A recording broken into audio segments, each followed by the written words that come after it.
ونصلي على رسوله الكريم أما بعد فأعوذ بالله من الشيطان الرجيم بسم الله الرحمن الرحيم ويسألونك عن اليتامى قل إصلاح لهم خير وإن تخالطوهم فإخوانكم والله يعلم المفسد من المصلح ولو شاء الله لأعنتكم إن الله عزيز حكيم۔ اب یہ سوال جو ہے آیت نمبر سورہ بقرہ آیت نمبر 220، یہ سوالوں کا سلسلہ چل رہا ہے قرآن پاک کے اندر۔ اس سے پہلے جو ہے 3 سوال آ چکے، یسألونک ماذا ينفقون، یسألونک عن الشہر الحرام قتال فیہ، یسألونک عن الخمر والمیسر۔ یہ سوالات جو ہیں یہ پیدا ہوئے جب لوگ اسلام میں داخل ہوتے رہے اور جماعت بن گئی اور صحابہ کرام کے سامنے اب مسائل پیش آنے شروع ہو گئے۔ جب ایمان میں داخل ہو گئے، کلمہ پڑھ لیا، اسلام قبول کر لیا، تو مسائل درپیش آنے لگے کہ اس مسئلے میں ہم کیا کریں، اس مسئلے میں ہم کیا کریں۔ تو رسول اللہ صلی اللہ علیہ وسلم سے آ کر کے سوال کرتے تھے، دریافت کرتے تھے کہ یہ مسئلہ ہے، اس مسئلے پر ہم کیا عمل کریں، کیا ہم جو ہے خمر کے بارے میں کیا مسئلہ ہے، اور جو ہے شہر الحرم کے بارے میں کیا مسئلہ ہے۔ اسی طرح سے یہ سوالات کے سلسلوں میں ایک سوال یہ آیا ہے، یسألونک عن الیتامی، یہ یتیموں کے بارے میں آپ سے سوال کرتے ہیں۔ اس سے پہلے کے جو احکام تھے یتیم کے بارے میں، وہ بڑے سخت احکام آئے تھے کہ جو شخص یتیم کا مال کھائے وہ اپنے پیٹ میں جہنم کی آگ بھر رہا ہے، یا لا تقربوا مال الیتیم جیسی آیات جو ہے وہ سخت احکام تھے۔ تو صحابہ کرام جو ہے کے سامنے مسئلہ پیش آ رہا تھا، اور یہ عام طور سے رواج بھی تھا۔ آج کے دور میں یہ کم نظر آتا ہے، لیکن اس دور میں جو ہے عام طور سے جو ہے عرب کے اندر جو بچے یتیم ہو جاتے تھے خاندان کے اندر، تو دوسرے لوگ ان کی پرورش کرتے تھے۔ کوئی چچا پرورش کر رہا ہے، خود حضور پاک صلی اللہ علیہ وسلم کی پرورش پہلے دادا نے کی، پھر چچا نے کی۔ تو یتیم بچے جو ہو جاتے تھے ان کی پرورش کرتے تھے دوسرے لوگ، ان کے گھر کے، ان کے کنبے کے لوگ۔ تو کیا ہوتا تھا کہ وہ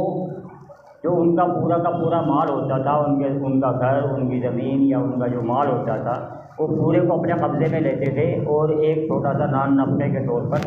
اس کو اپنے پاس رکھ لیتے تھے۔ تو اس کا فائدہ ان کو کیا ہوتا تھا کہ وہ پورا مال اپنے ہڑپ کر لیتے، پورا کا پورا اس کا مال یتیم کا جو ہے اپنے قبضے میں۔ تو اس لیے ان کے لیے سخت آیات نازل ہوئی، لا تقربوا مال الیتیم الا بالتی ہی احسن، کہ کچھ اگر حسن کے طور پر جو ہے تھوڑا بہت اگر اپنے ساتھ شامل کر لیں وہ بات الگ ہے، لیکن یتیم کے مال کے بالکل قریب بھی مت جانا۔ تو اب صحابہ کرام کے سامنے ایک مسئلہ پیش آیا، صحابہ کرام بہت زیادہ احتیاط کر رہے تھے۔ تو کیا تھا کہ جب کوئی یتیم ان کے پاس ہوتا تھا کہ وہ یتیم کے مال، اس کا کھانا تک، اس کی ہانڈی تک الگ رکھتے تھے، اس کا بستر، ہانڈی، تاکہ اس کا کوئی مال ہمارے مال میں شامل نہ ہو جائے۔ وہ اس پر عمل کر رہے تھے، لا تقربوا مال الیتیم، یتیم کے مال کے بالکل قریب بھی مت جانا۔ اب ہانڈی جب ان کی الگ بن رہی ہے تو اکثر ایسا ہوتا تھا کہ جب ان کا کھانا الگ سے بنا ہے تو اب صحابہ کرام اس کو چھوتے نہیں تھے، اس کو اٹھاتے نہیں تھے، اگر وہ بچ بھی گیا تو بڑا خراب ہی ہو جائے، لیکن اس کو استعمال نہیں کرتے تھے۔ تو اس طرح کے معاملات پیش آ رہے تھے، صحابہ کرام جو ہے حضور پاک صلی اللہ علیہ وسلم کی خدمت میں حاضر ہوئے اور اس بارے میں سوال کیا کہ یہ آیت کا جو شان نزول جو ہے وہ یہ ہے کہ حضور کے پاس حاضر ہوئے اور حضور سے سوال کیا کہ ایسے معاملے میں کیا کریں۔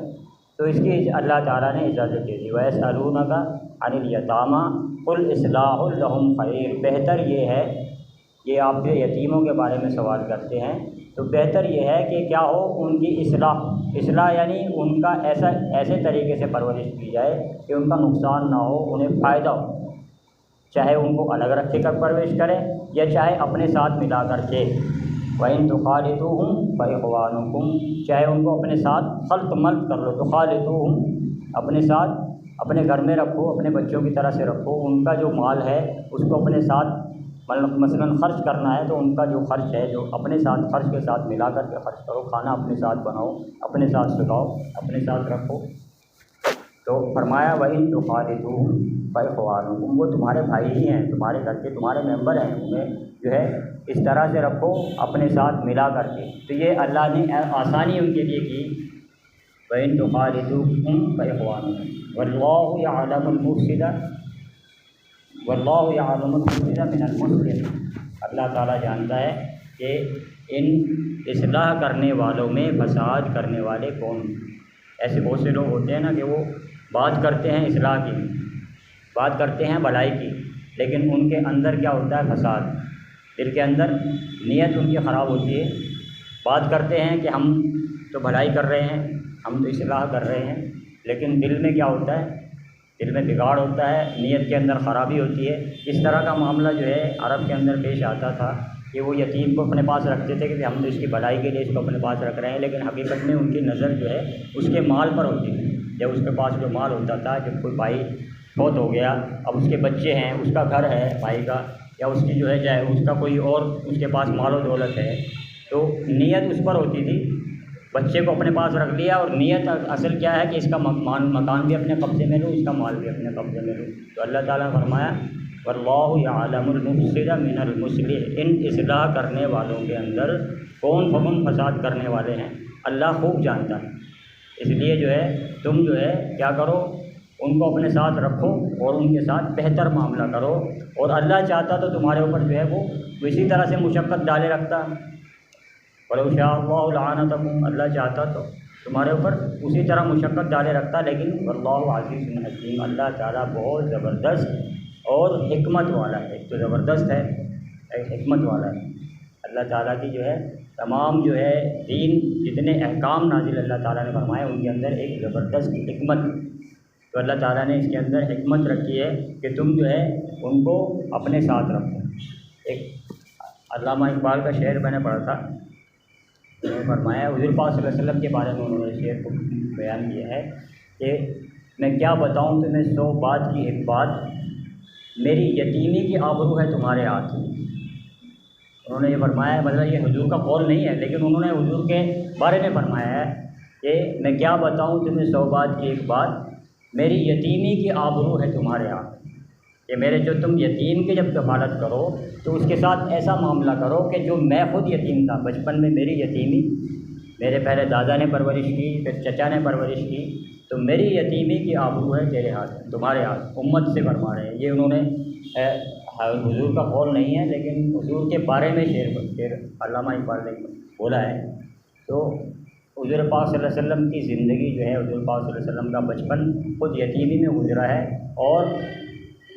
پہلے جو احکام آئے ہیں وہ یتیم کے بارے میں سخت احکام آئے ہیں، اور اللہ تعالیٰ نے جو ہے سورہ ضحیٰ کے اندر حضور پاک صلی اللہ علیہ وسلم کا جو ذکر فرمایا یتیمی کا، والضحیٰ واللیل اذا سجی ما ودعک ربک وما قلی وللآخرۃ خیر لک من الأولی ولسوف یعطیک ربک فترضی الم یجدک یتیما فآوی، کیا ہم نے تم کو یتیم نہیں پایا تھا؟ الم یجدک یتیماً فآوی، ہم نے تمہیں یتیم پایا تھا اور ہم نے تم کو ٹھکانہ دیا۔ الم یجدک یتیماً فآوی ووجدک ضالاً فہدی، ہم نے تم کو جو ہے بھولا ہوا پایا تھا۔ گمراہی کا لفظ حضور پاک صلی اللہ علیہ وسلم کے بارے میں نہیں کہا، ہم تم کو بھولا ہوا پایا تھا، یعنی کہ اس وقت تک جب کوئی وحی نازل نہیں تھی تو کوئی احکام حضور پاک صلی اللہ علیہ وسلم کے پاس نہیں تھے۔ فرمایا کہ ہم نے تم کو ایک بھولا ہوا پایا تھا اور ہم نے تم کو کیا کیا؟ وحی دی، ہدایت دی۔ ووجدک ضالاً فہدی ووجدک عائلاً فاغنی، ہم نے تم کو کیا پایا؟ نادار پایا، غربت اور مفلسی میں پایا، اور تم کو غنی کر دیا، تمہارے پاس اب سب کچھ ہے۔ جب حضور پاک صلی اللہ علیہ وسلم فتوحات کا دور ہوا تو ایک بادشاہت کی زندگی تھی، بھلے ہی حضور پاک صلی اللہ علیہ وسلم نے اس بادشاہت کے اندر فقیری کی ہے، بادشاہ ہوتے ہوئے بھی فقر و فاقہ اختیار کیا۔ جب بڑی سلطنت کے مالک تھے اس وقت بھی حضور پاک صلی اللہ علیہ وسلم ایک وقت کا کھاتے تھے، فرماتے ایک اور دوسرے وقت کے لیے انتظام نہیں رکھتے تھے،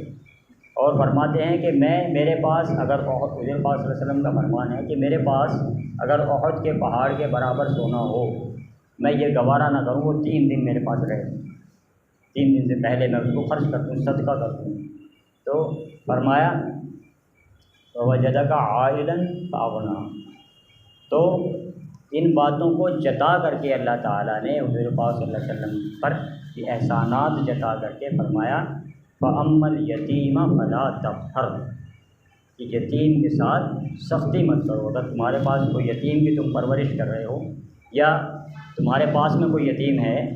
تو پڑوس میں یا تمہارے خاندان میں یا تمہارے گھر میں، فَأَمَّا الْيَتِيمَ فَلَا تَقْهَرْ، یتیم کے ساتھ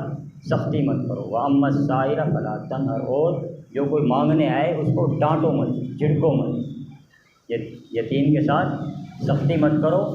اور جو کوئی تمہارے پاس مانگنے کے لیے آئے، سائل تمہارے پاس آئے سوال کرنے، تو اس کو جھڑکو مت، اگر ہو سکے دے دو، ورنہ نرمی سے محبت سے اس کو منع کر دو، لیکن جھڑکو مت۔ وَأَمَّا السَّائِلَ، یہ احسانات جتا کر کے اللہ تعالیٰ نے کہ ہم نے تم کو